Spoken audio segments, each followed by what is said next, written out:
Have you ever felt the pull between your daily actions and a deeper spiritual connection?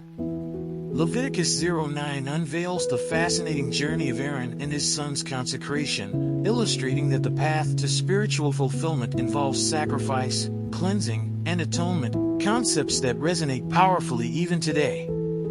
This chapter reveals how every small act of dedication, be it kindness, service, or personal reflection, can lead to transformative blessings in your life.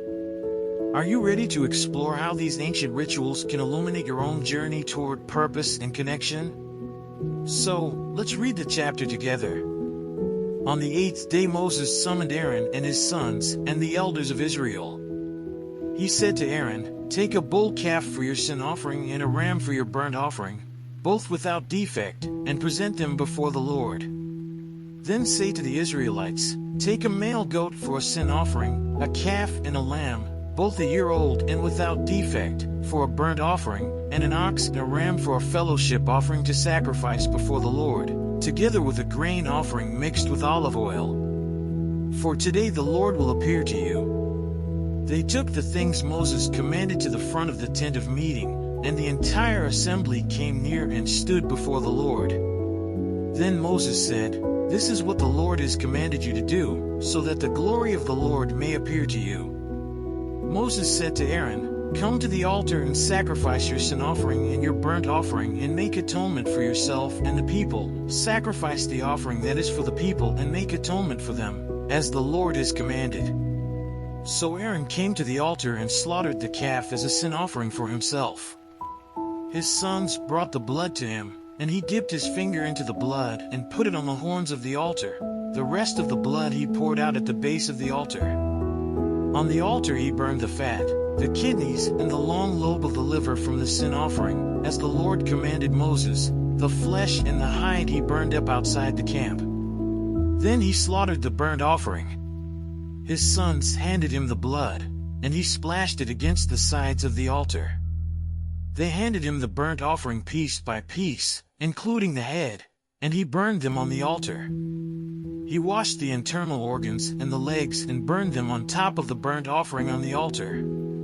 Aaron then brought the offering that was for the people. He took the goat for the people's sin offering and slaughtered it and offered it for a sin offering as he did with the first one. He brought the burnt offering and offered it in the prescribed way.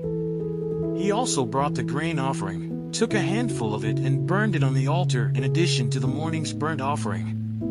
He slaughtered the ox and the ram as the fellowship offering for the people. His sons handed him the blood, and he splashed it against the sides of the altar.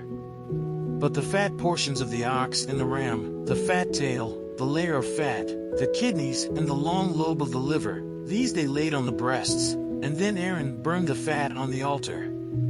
Aaron waved the breasts and the right thigh before the Lord as a wave offering, as Moses commanded. Then Aaron lifted his hands toward the people and blessed them. And having sacrificed the sin offering, the burnt offering and the fellowship offering, he stepped down. Moses and Aaron then went into the tent of meeting. When they came out, they blessed the people, and the glory of the Lord appeared to all the people. Fire came out from the presence of the Lord and consumed the burnt offering and the fat portions on the altar. And when all the people saw it, they shouted for joy and fell face down. Let's say a quick prayer to thank the Lord for His mercy.